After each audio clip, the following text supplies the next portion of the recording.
I was preparing for the National Indoor Track Championships. And as a consequence, I had to stay on campus to train. And I was smoking a blunt, what they call a blunt now. And I had some Jamaican red Can blood. you explain what that involved? The old school blunts? Old school blunts, they weren't really blunts. It was just a joint, really. You just, old school paper, you roll it. But it was kind of thick because I was on the campus, in the dorm, basically by myself, with the exception of the help. And I was at the same time reading the Gospel of John. And now why I was reading the Gospel of John, I don't even remember. But in the Gospel of John, John 3:16, God so loved the world that God gave God's only begotten Son, that whosoever believeth.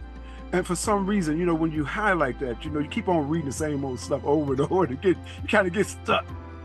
And God so loved the world, God so loved, and it kind of sunk in.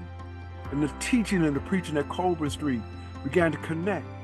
And so I got the message in my spirit that God loved me.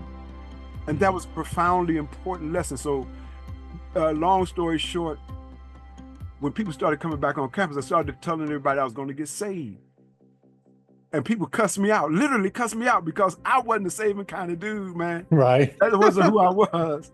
But I was serious. I thought that the revelation I received in my dorm room getting high that day was transformative. Was divinely inspired. Was divinely inspired. And so on March 13th, 1977, I did. I walked the aisle. I went home to Colburn Street. Well, I went home. On the night before I went to Kent State, I got as high as a brother can get at Kent State. I drank everything you could drink. I smoked everything you could smoke. And I snorted as much as my body could handle. Oh my gosh. You're really living large. Yes, I literally stumbled into church. Okay. On that was day. this the last time you ever did drugs? It was, absolutely. Okay. That day was transformative for me. I don't know what the brother preached about that morning. His name was Elder Price, and he was the new pastor at Colburn Street. And I walked the aisle, and as I walked that aisle, something happened in me. For the first time, and I don't know when, I began to cry as I walked that aisle. By the time I got up there to the front and shook his hand, I was indeed a new person from the inside out. That's when I knew that God was real. I mean, something happened. I was set free from the fears of being rejected by my friends, the fear of what I'm going to do if I take this path, the fear of what might happen to me if Jesus does in fact come.